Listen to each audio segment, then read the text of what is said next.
directly. Yeah, I think so. We'll see how it goes. Hello, I'm Erin Donovan. I'm the producer of Radical Act, and I'm delighted to be joined today by Shirley Hale. Hey, Shirley. Hey. How are you doing? You've been up to some crazy things in the last 15 years, and you were doing some crazy things at the time, as I recall, too. So, Yes. Yeah. um, Playing in Women of Destruction. my favorite performance scenes from Radical Act are the Women of Destruction scenes. Awesome. I actually had some put on my business card. Oh, Oh, wow. we're losing you. Okay. Yeah. Oh, we're having internet problems. We're here Yeah. through very loosely tied together emerging internet technology. So I feel like it's actually very apropos to discuss Radical Act and the themes in it. And we're also going to be coming in and out through spotty internet connections. It's totally right. Okay. Okay, so It makes sense. It was all DIY before. Why not absolutely. now? And it's just sort of gotten a little bit more high tech since then, but it's pretty much the same ethos. So you're now a vegan chef, among other things?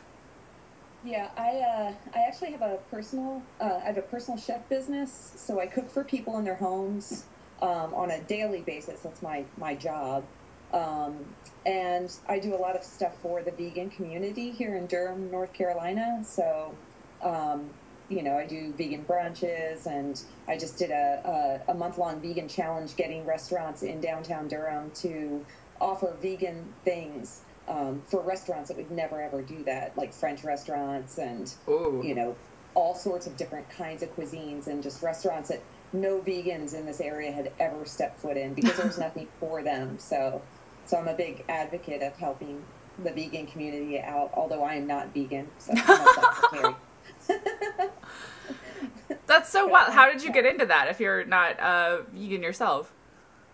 one of my very good friends, she's in a band here as well. She's a vegan advocate, and she'll say something to me with this like idea, and then I'll say, okay, let's make it happen. So, like with the brunches, she was saying, there's no place for the vegan community to go in Durham because there's no veggie or vegan restaurant that's Mm-hmm. been opened yet. So I said, well, let's if you help me, we can do these vegan brunches at a bar, my friend's bar, and we'll just do them once a month Mm-hmm. and see what happens. So we were selling out, like a four-course breakfast Oh my gosh. in about 45 minutes. Like 100 people would come in every single month. So, and then the restaurant challenge, she said to me about 3 months ago, she was saying, I'm thinking about going into the restaurants and just asking the chefs to make something vegan. And I was like, they're going to laugh you out of the restaurant. Be like, run along now,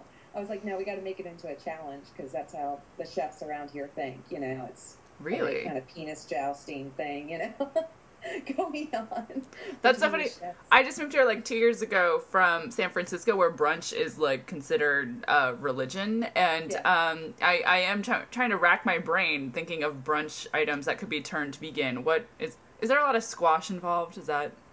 No, I didn't do a lot of squash. No, I would do like biscuits and gravy, Mm-hmm. or like scrambled tofu enchiladas, or I would make like crazy fun stuff that was kind of more lunchy than brunchy. Yeah. Um, but I passed it on. Some other girl has taken it on, which is really nice because I was getting too busy with my band, and I just couldn't keep up doing it. It was a lot of work, and so now someone else is just taking it. So it's the traveling. It used to be the traveling vegan brunch because I would do it renegade style in different businesses that didn't serve food, like a thrift store or a bar or whatever. And then my friend was like, just do it here every month at my bar, and I'll sell drinks. So Hey, they made money, I made money, that's the excellent. vegans were happy. Oh my! And you're still like doing the awesome like cross community building Yeah, that like punk yes, was built on. Excellent. exactly. Yeah, I was trying to get people to come into businesses that they'd never been in, and that Hmm. was like another thing, was helping the businesses in the community get more exposure. And now the restaurants that did the month-long challenge, it's called the Bull City Vegan Challenge because we're Hmm. called the Bull City here in Durham. Those restaurants now have 300 new people, and they're going to keep Hmm. things on their menu from like here on out. They're always going to offer something vegan. So I thought, we did a good service by doing this challenge. And made the And chefs it's pretty stretch a quick. little. I feel like chefs are always someone it's kind of fun to poke. Exactly, exactly. You know, because for my personal chef business, I deal with a lot of people who have dietary restrictions and Mhm. allergies. People have celiac disease that can't have wheat or gluten. Yeah. All that, you know, I deal with that all the time. So I'm constantly stretching my mind and my culinary, you know, talents into doing something, making things taste like something else that they're not. So some chefs around here were very macho, and they were very much like, if you're not cooking from your heart, if you're not doing what's true to your heart, then you're lying to yourself. And bacon's a part of my flavor profile, and Oh, yeah, bacon's a part of my soul. I can't. I just yeah, can't. yeah, Oh, especially down here in the South. It's yeah. like, I mean, it's big time, you know, bacon and pork, and you know, if you don't have a full pork on a, you know, cooker in your backyard, you're not Southern, you know. So, and the Yikes. vegans here are just like, you know, there's nothing for them. So I'm hoping somebody will come into town. Anybody listening, come into town. Come to and open up Durham. a veggie vegan restaurant. And people have asked me, and I'm like, I got out of the restaurant business. I mean, that's what I was doing most of my time, you know, was working in restaurants. So when I found out about personal chefing and that I could work, you know, set my own hours, and Monday through Friday or Monday through Thursday, and cook for people in their homes, and there's no overhead, it's, you know, and you make really good money. Mhm. So I can still go on tour, I can like do all sorts of stuff. It's a great job to have. So Yeah, it's wild to me. Molly Newman, formerly the drummer of Bratmobile, is also doing. She's like a natural chef. She's doing something sort of similar. And this woman I knew that was like a performance artist in Olympia, Washington, who was named Spider, and I think now has a less punk name. Is also like a in-house vegan chef in Chicago, cool. I believe. Yeah. that's So really cool. it seems like this great, like, it seems like a very feminist and punk thing to be like the nurturing component of It it. is, yeah, it is. And I mean, when, you know, when we would go on tour and stuff, like back in WAD days and stuff, I mean, I always was like, if we got to somebody's house and they were like, you can make food, I'd be like, all right, what are we making? Like, let's go through the cabinets and see what they got, you know, like, let's cook for these people who have put us up or whatever. So Yeah. it's just, you know, a nice thing. And it is punk, you know, and it's still creative too, because working with food is like working with art, you know, but you eat it. So And are you, who are you touring with these days? Who are you playing music with? I have a band called Free Electric State. Right now it's me and 3 guys, my husband and 2 really good friends of ours, 2 guitars. I'm playing bass and singing, and a drummer. And kind of, we get compared a lot to like Sonic Youth and My Bloody Valentine. It's very big and loud and washy and stuff. But Those are good comparisons, yeah. yeah. Yeah, so that's what I'm doing now, and I play with friends, you know, around town sometimes, but that's my main thing that I'm doing right now. So Excellent. And you were just got back from Berlin. Were you touring or no, we having weren't fun? touring. David and I went there for about 10 days. An old guitarist from Baltimore, in the band I was in after I left WAD. He was a guitarist in this band called Jag that I played in, and he moved to Berlin about 10 years ago. So he's been there. Just found him through Facebook, and then he was like, why don't you come on over to Berlin, check it out, you know. So David and I were like, let's go and check it out. What is So this we went. pipeline? So many people have wound up in Berlin. It's awesome. It's so awesome. I really want to mean, go. If you're looking for a place that's like inexpensive, culturally diverse, really low, like no crime. I mean, it's like really super low.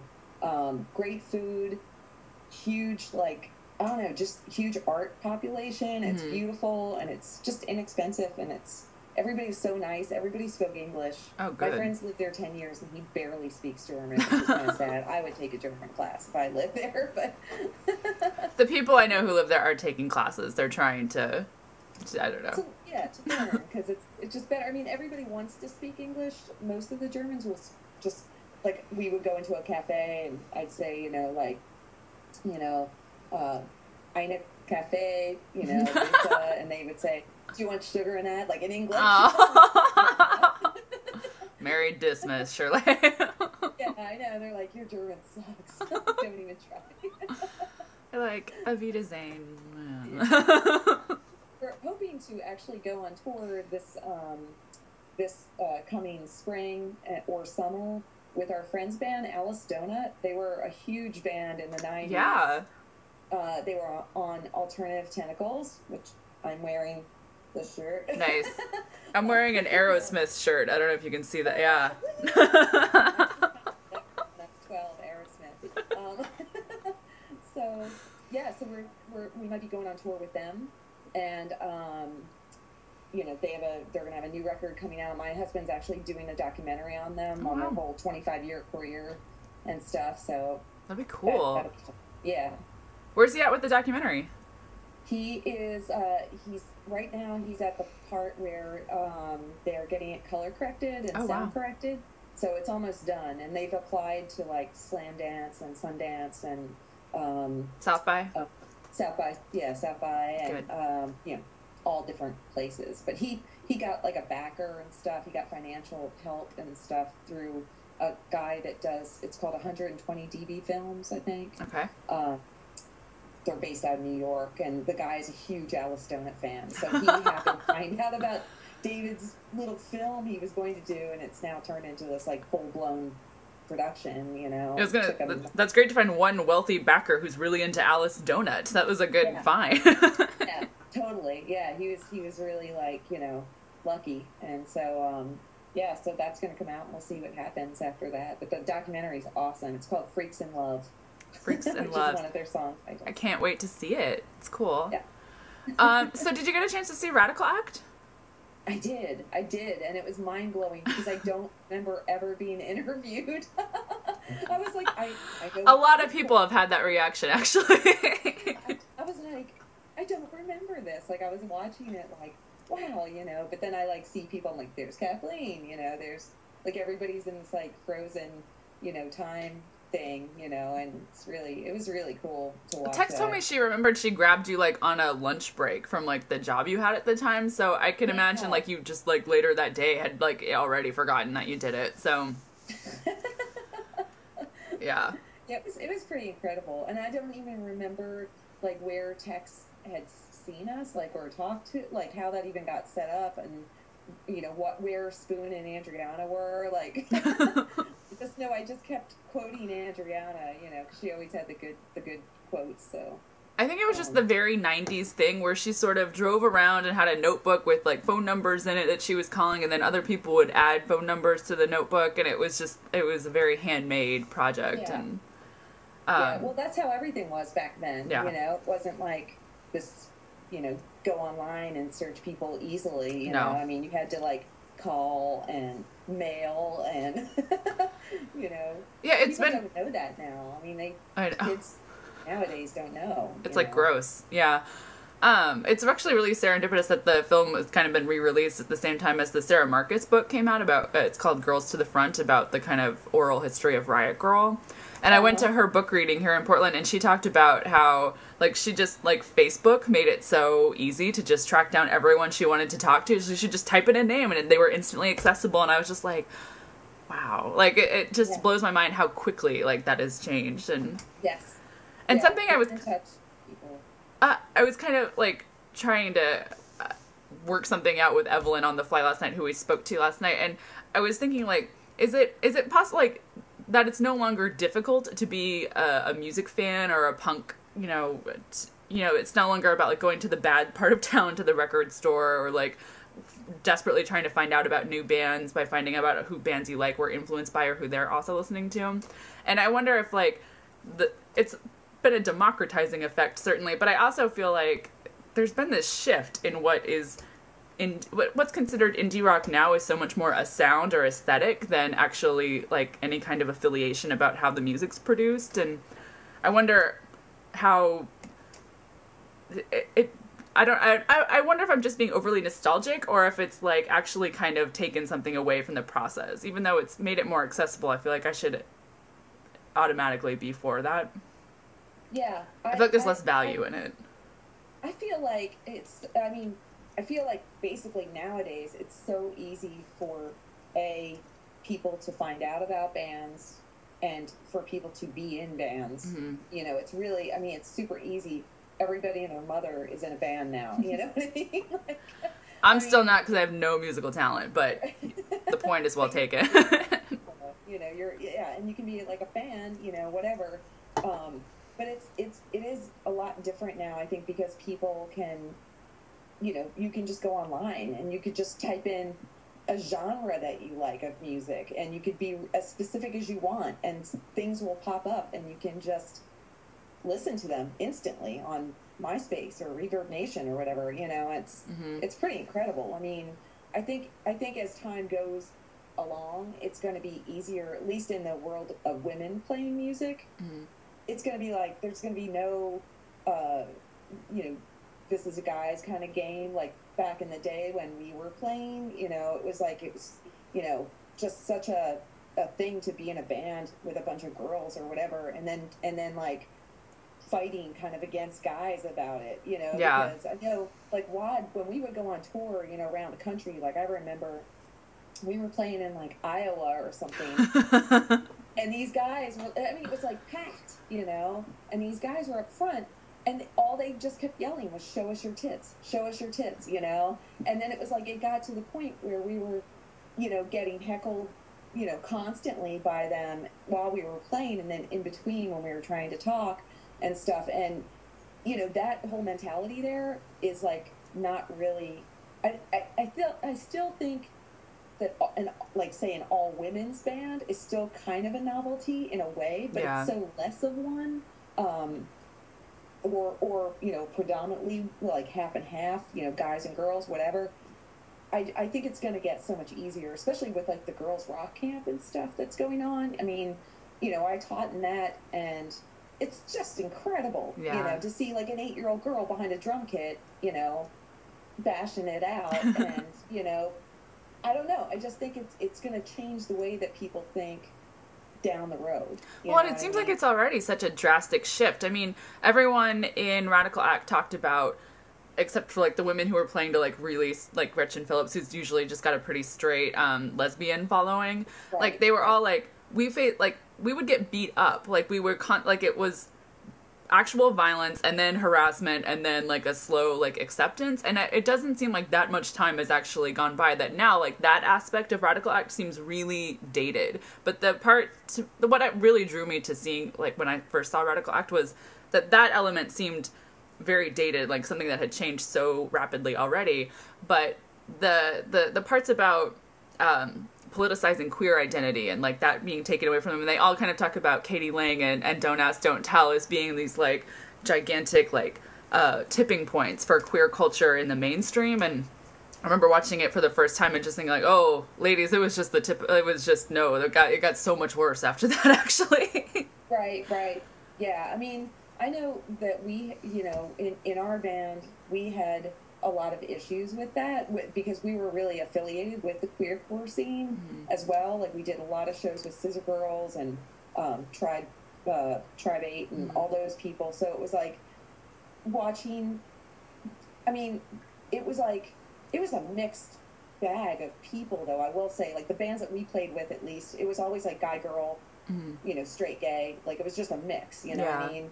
And yeah, we would roll into certain towns that were where people were, you know, afraid of us, or men were, you know, threatened, felt threatened by us, you know, or whatever. And there was times that were, you know, honestly scary, you know, like, are we going to get beat up, or what's going to happen, you know? And now I feel like it's so much better now. I mean, now it's like everybody's so, like, so supportive, you know, at least in this neck of the woods here. Like, you know, I still go back to Baltimore and play and stuff, and playing down here, there's a lot of girl fronted or predominantly girl bands here in this area of Raleigh, Chapel Hill, Durham. People are so supportive. Like, men are supportive, women are supportive. Everybody just comes together, and it's just like a big kind of, like, freak love fest. Still, you know, I mean, I'm sure there's areas where people are still assholes, you know, and that's just going to be human nature, and I think that'll just continue on. But I think the acceptance of playing music as a woman no matter what kind of genre you're in, especially if you're in like a punky kind of band, or, and you're just kind of starting out and you're playing some kind of garage rock stuff. I mean, I think most guys will like look up and appreciate that there's a girl up there with a guitar. It's sexy, Totally sexy.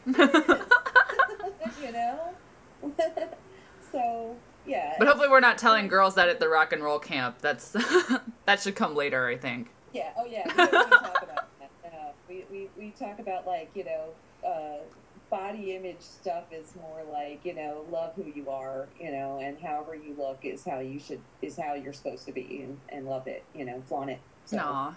we're really big on that whole aspect of it too. It's like not trying to be Britney Spears, not trying to be, whatever, you don't, that's not what we do. Because all the girls here that teach the Rock Camp NC are all old punks.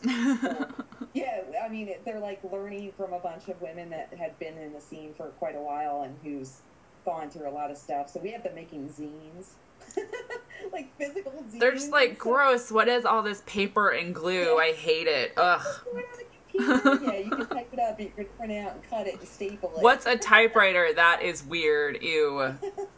Exactly. Are they like, now we're gonna go milk a cow? This is great. Oh my gosh. Well, we have like screening t-shirts. Yeah, we have a flyer of the camp area and stuff. That's and, right. Camps and like put up like homemade Kinko's made flyers. How do the girls react to that like aspect of the DIY-ness of it? Or are they understanding that's like kind of all wrapped into it for you guys, or are they just like, what? Whoa. Right. I can just text my friends. That takes a second. Yeah, exactly. Yeah.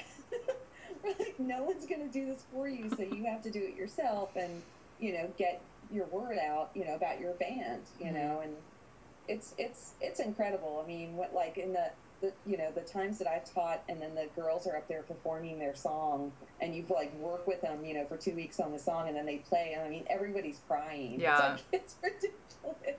The only involvement I've had with Rock and Roll Camp here in Portland is that I've been to one of the shows and it's like everyone's just weeping. Like the whole, like it's so exciting and so much fun, but it's still like so just heart-wrenching for everyone. Even like grown men will just be so moved. It's really a great experience just to go to the concerts that are at the end of the camp. Yeah. And we were talking too about like with the Alice Donut video that David's doing, like one of the questions he was asking them about was the difference between back in the early 90s, late 80s, early 90s, when they were starting out, and like now, and how technology has just changed so much stuff. It's incredible, because also too, we would have to call like to book shows and stuff. Like Spoon or I would basically call, and we were told call on a Wednesday, call on a Thursday, in between 3 and 4, and talk to Joe. And you're like, okay. And you call, and Joe answers, and you're like, hey, this is Shirley from Women of Distraction. Did you get the cassette that I mailed you? Yeah. Yeah, exactly. Yeah, exactly. The cassette, right? And the flyer and our press, like we had a little press kit, like taped together and stuff.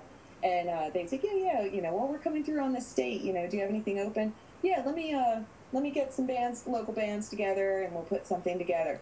Nowadays, that does not, like, there's not even that option. There's nothing. It's incredibly hard, and I find it amazing that unknown bands even get to go on tour or can possibly make it happen, because now the booking people have this new, and I hate it, and my younger friends that are in bands are like, that's how it should be. I'm like, no, it shouldn't. No. No, what they do is you email them and you send them an electronic press kit, and then they write you back and say, give me 3 or 4 dates that you could do, but you're asking for this one date. So they're like, give me 3 or 4 dates you could do, and then find 2 local acts. So they make you do everything. So then you got to go on Facebook. Are they not in the town? Is that why? Or they don't want to do anything. So like they don't, and I don't know any bands in, let's just say, Columbia, South Carolina, right? And so then I got to go on Facebook or MySpace and look up bands in Columbia, South Carolina, try to narrow it down, and then write to those people and say, hey, my band's coming through, blah, blah, blah. And they're too busy trying to get gigs, so they're like, screw you. Yeah. It's wow. Yeah, it's so incredibly hard. And then also, this is another thing that's going on that I'm really, I'm just so sad about. Touring bands, like national touring bands that come into town, they generally are bringing their own Yeah. opening act with them. So there's no room really for a local band to get on the bill to try to have all of those people see them like locally to just give them some exposure. So it's really just it's so difficult now for people to be in bands, and so I'm just wondering when people are going to kind of take it back. You know what I mean? Like do more house shows and renegade things. You know what I mean? Because that seems like it's the only way to go because the clubs aren't helping, technically that much. And you got to get a following, but how can you get a following if you can't play with these other bands? Like if you can't get into the town. So it's really just this awful catch-22 thing going on, and out of people's laziness, I think. And like I said, we used to do so much work with like, licking a letter and putting it in the mail. Yeah, and that's crazy because I used to book tours for bands, and I remember the most challenging part of it was like literally getting out the map and being like, well, a band could drive from here to here, and so I'd call like the 3 people I knew in that town and be like, maybe they're in a band and they know a venue, or maybe they like have a house and they know other bands that could play in town. And so, God, I'm just amazed by how much more logistically challenging it's become with making, even though communication is so much simpler now. Yeah, it's insane. I mean, it's really, really insane. It's like banging your head against a wall. I mean, and if other bands have easier ways that they're doing it, let me know. Call Shirley. She needs to know.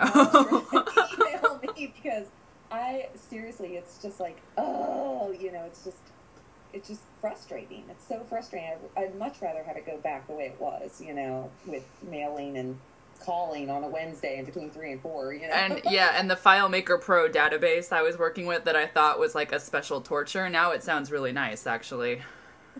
Wow. So that's my rant of the day. There. No, that's shocking. Oh my God. It's real. I mean, it's just really difficult, and I just see, I see bands around here just struggling, and like, we're on a label, as well, and it's like, it's still hard, to get help. I mean, if you're not connected with somebody, if you don't know somebody, it's, it's really, really difficult. So use those networking tools. Wow. Now the like dozens of Facebook messages I get that are like, can you help me book a show in Portland? I'm so much more sympathetic to. Before I was just like, just Google it. I don't know. Yeah. I'm part of the problem. I'm sorry. Well, that's the thing too, is that we're all so busy, and then it's like, that's not your job technically, so it's, it's like, and you're like, yeah, you'll find something. Yeah, it'll work out. I don't know. But bands are like really kind of cold to one another. It's like the camaraderie that used to be there. I mean, there are bands that are still good people, whatever, will help other people out, but it tends to be like just people are out for themselves, and just trying to climb that ladder, and it's kind of sad. Information hoarding is a big problem for that's gonna kill punk. That's when the shift all happened to indie rock being more about aesthetics and the way a band dresses than actually any way that they actually conduct themselves. That's when thank you. And the zines, clearly with the zines were a part of it somehow as well. Yep And I feel like just the whole thing of that you can buy your punk look at Hot Topic, like anybody can. There's no kind of like creed, there's no kind of like thing anymore about being punk, or you know what I mean, like it's just a look. Like a lot of people just think it's a look, and they're gonna start a band, and like I don't know. It's just I'm being grumpy today. I shouldn't be so. We should segue into something that makes us less grumpy. But I do want to I feel like it's so much harder to kind of shock people now. Like I remember I had like a blue stripe in my hair when I was in high school, and I worked in a record store, and my boss being like, you can't, no, it's just absolutely out of control. And now like you go to like Blockbuster, the supermarket, and kids have green hair that are working the cash register, and I'm like, that used to be shocking. That used to be actually something, and now you're just totally bored by it. Fine. Progress. Exactly. Like I had a couple years back, I had like very short bleach white hair, like platinum white, and it was short and spiky, had like faux hawk and stuff. And I thought, you know, my clients that I meet, like when I go to meet new they're clients, gonna freak out. I don't want that dirty punk girl in here. And now they're all just like, oh my god, you're so interesting. You must be the vegan chef. Yeah. I mean, my tattoo of my egg beater on my arm. Oh, nice. And I have a chef coat on because I'm afraid, like, if they see tattoos, they'll be like, whoa, she's dirty, you know. And now they're just like, that's so cool. That's so great. You know, I'm like, okay. It's not very vegan, though, I have to say, Shirley. The egg beater. I collected old antique egg beaters. Really? Mm-hmm. That's cool. Love how they work. They're very intricate and mechanical. Yeah. Yeah, and yet so simple, you know, as well. Like a Rube Goldberg device. But yeah, so, I forget what we were talking about. Yeah, I think we were going down a dark, curmudgeon road, and we should just try to draw ourselves out of it. So what are some bands that are playing today that you really like? Oh my gosh. Let's say something nice about somebody. Yeah, well, I really like, I really love Deer Hunter. Mm-hmm. I don't know if you've heard of them at all, but I've heard people talk about Deer Hunter. I don't know if I've actually ever heard Deer Hunter. I love Beach House. Beach House is wonderful, out of Baltimore. Mm-hmm. You know, beautiful voice. I love Celebration, another band with a couple in it that were back in the punk scene, back in Ann Arbor and stuff. They were in a band called Jax. Mm-hmm. A girl named Katrina Ford and her husband Sean. Can I just interrupt you for a second? I heard about Beach House because the great podcast Sound Opinions, which is actually a radio show in Chicago, did a Baltimore episode where they just talked to like bookers and people like playing music in Baltimore, and that's how they included Beach House in that. And I remember thinking like, Baltimore, you go Baltimore, like, that's really cool. Baltimore's on fire, you know, it's amazing. Like, David and I left 12 years ago, and now it's, like, the place to be, you know. But, yeah, I mean, there's, like, so much good music coming out of there now. I mean, there's this whole weird synth dance thing that's coming out, like Dan Deacon and, like, Future Islands. And, you know, just this whole, like, ear power thing, and I don't know, just, it's really cool. But I like, gosh, who else do I like? I'm always stumped when people ask me that because there's like, I listen to so much stuff that I'm just like, I don't know. I still listen to a lot of old music, but I don't know. I love tons of music. I do. I just named a bunch, so. Yeah, excellent. Yeah. I love it. Yeah. Yeah, and I just listen to, like, Lady Gaga and then stuff I listened to in college. Like, I am very bad at seeking out new music. But, I do love, you know what, I love this band, Best Coast from Los Angeles. I just got their CD. Yeah, it's like the Beach Boys, but, like, totally also influenced by Connie Francis, who I'm completely obsessed with. And, and, yeah, just dreamy girl singing punk. I don't know. I like it. I just saw an interview with her online, where she was talking about her lyrics, because they're really pretty damn simplistic, you know. I mean, they're like 50s style, you know, I wish you were my boyfriend, you know, like whatever. Everything was like real rhymey and stuff. And she was saying that it was kind of like her way of kind of making fun of that scene, you know, that like time period. Yeah. I know. And she was a child star too, which I thought was interesting because I had no idea. Who was she? She was, I don't know her name, but I know she was in a Little Caesars pizza commercial as a really young little kid, like 5 years old. She's like dancing in this pizza. Yeah. Yeah. So she's been in like movies and had like little appearances and commercials and stuff like that. So she's been in the scene for a long time. Supposedly she got like offered a record deal when she was 15 and stuff. She's only like, I think like 21 or something. Oh, good. Now. Wow, good for her. That's kind of like Jenny Lewis. She was a child star and then started a band, and it was great. Yeah. Yep. Exactly. Right. So yeah, I like Best Coast a lot. Yeah, I tend more towards the darker, like sadder sounding music. I just always have like that, you know, school. So. Excellent. Yeah. Well, trying to think what else. No, we have like so much to talk about. It's almost overwhelming. And a weird van just parked outside my house, so we might not actually have much time. I might be about to be kidnapped by... No! All right. I'll call 911 in Portland. Thanks.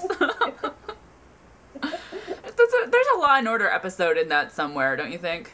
Yeah. Like, the Riot Girl, like, video chat gets interrupted by a there's something there.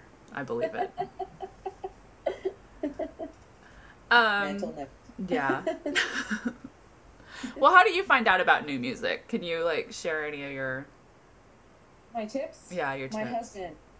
My husband David is, he's a complete music file. I mean, he's like, every morning he wakes up, he puts a computer on, and he's on Pitchfork. Like, he's just seeing who's talking about who, and what's going on, and what's this band sound like, and he listens, he lives, breathes, eats music. That's all he does. Like, since we've been together for 17 years, and in the 20 years I've known him, it's like he's never changed. I mean, so he finds things, and then he'll say, check this out, or send me an email to the next room and be like, check this band out, listen to them, you know. And you know, that's mainly how I find out. And then just on like Facebook, like people post up, you know, videos or a song or something, like, check this band out. That's how I found out about Best Coast. And you know, I kept me too. Yeah, Facebook. Yeah, I kept people posting up their record, you know, check Best Coast, like whatever. And then I was in our local record store,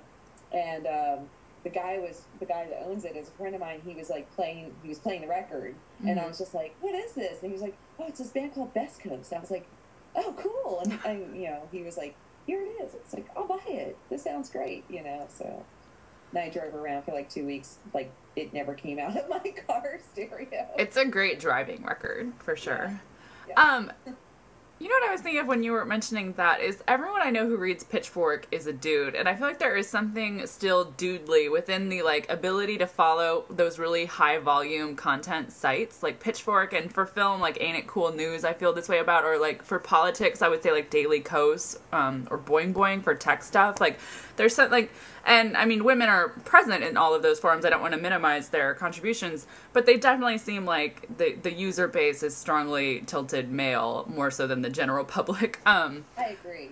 I agree with that. There's still something very male about like the ability to like just take in gigantic swaths of information to glean out the tiny bits you actually find interesting. Right. Well, girls have other things on their minds too. We're just more holistic. We're just, yeah, I don't know. Or just the getting shit done. That's what we're thinking about, is all the getting shit done stuff. Yeah. Physically standing up and doing something. You know? It's like, and multitasking too. Like, yeah, not obsessively reading about like leaked scripts or leaked tracks and studio gossip or whatever. Yeah, it's you know, because David will see some band or something like that, and then he'll actually go and like spend the time to like listen to them and like, you know, and then like spread the word about it or whatever, or order the record or whatever. And you know, I would just not go through all of that. I'm just like, well, you know, just put it on my computer for me and I'll listen to it later. It is kind of, I think Pitchfork is still really a male dominated thing. I mean, if you look at most of the content, I mean, it's like guy bands, you know, it's guy musicians, male musicians mainly, you know, I don't know. I just think it's still, you know, it's still on that like whole, you know, balance. Of course it's not balanced enough, but with rock, like that, what's that video game? Like Rock Band? Rock Band, yeah. You know, that stuff, like, with, like, my, you know, 18-year-old niece picking up a plastic guitar and, like, you know, going along with the song. I'm like, that's cool. You know, that's good. Okay. You know what's funny? The only bands I can play on Rock Band are, like, the super punk bands because their stuff is so simple. Like, I can do Bikini Kill, but, like, the minute it goes to, like, Beastie Boys or the Pixies, I'm just like, rah, rah, like, you get the red flashing, it's the you suck, and the crowd starts booing, and I'm like, oh, Lord, oh, no. Yeah. We have a song on Rock Band, which is pretty insane. Yeah. And which one?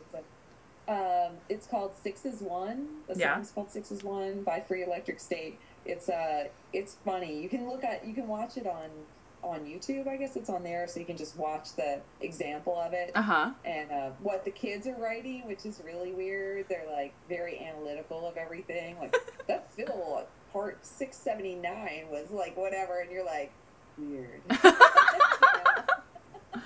Rock nerds are really morphing into something that is unidentifiable for us, but Yeah. cool. I've That's tried playing that. I've tried picking up the guitar. Well, it's and not- trying pushing buttons. if you know anything about playing guitar, it's completely different. So it's not like oh, I kind of get no, you don't know.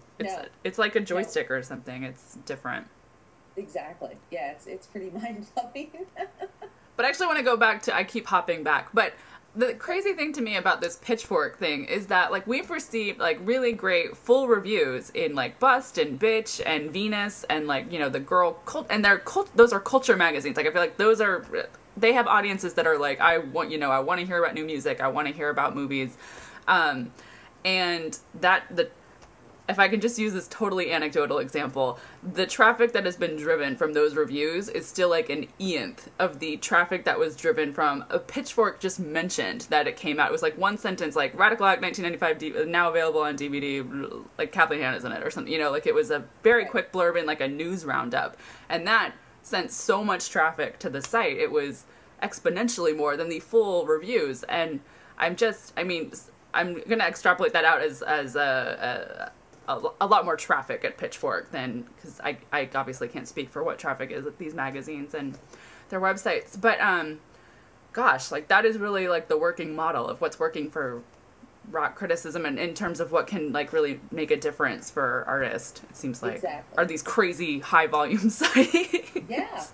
Yeah, I mean, it's like, you know, it's like I don't know, it's like a newspaper or something, you know what I mean? It's like people's daily news on music, and it's like all encompassing, you know, I mean, and people have come to somehow Pitchfork has made themselves into this place where believing what the writers are writing, you know. Yeah. Well, if they wrote about it, I should check it out, you know.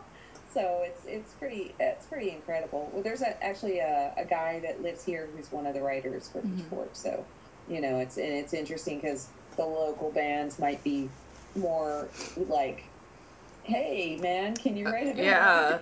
I've always liked you. Yeah. Yeah. Is it best friend? You know? I should give a shout out though. They just hired one of my favorite writers, Molly Lambert, just reviewed the new Robin record in Pitchfork and loved it because that new record is awesome. But Molly Lambert's a great writer. She's like a Swedish disco person, so it might not be your forte, but it's great. Awesome. If you are into it, it's really a fantastic record. We got a review from a woman in Sweden in some Swedish music online thing. So that was really interesting. Yeah, What'd they think? The whole thing was in Swedish, so we had to put it into a translator to read it. And like one of the things it mistranslated, I think, or it kind of was trying to translate what she'd written, but it was like something like Shirley Hale's vocals make my heart sing and my skirt wet. Wow, like that's Oh, Sweden! You shouldn't have. Well, congratulations for that. Yeah, I know. I was like, wow, okay. All right, well, on that skirt wedding note, we should probably wrap up, but thank you so much for sitting with me today, Shirley. It was great touching base with you. Yeah. And knowing you're still up to awesome radical acts. Oh, Yes. but Trying to. okay. Trying to still be, you know, the punk. I think if you're making Durham vegan and you yourself are not even vegan, I feel like that's totally a radical act, and you're still It is. cool. Awesome. And what are you guys doing with all these things here that you're filming now? The where are they now? We're going to throw them up on the website and kind of get people like excited about like where are these ladies now? And it's like not shocking at all. Like everyone's still doing really interesting, totally off the wall stuff, and like most people are still playing music, and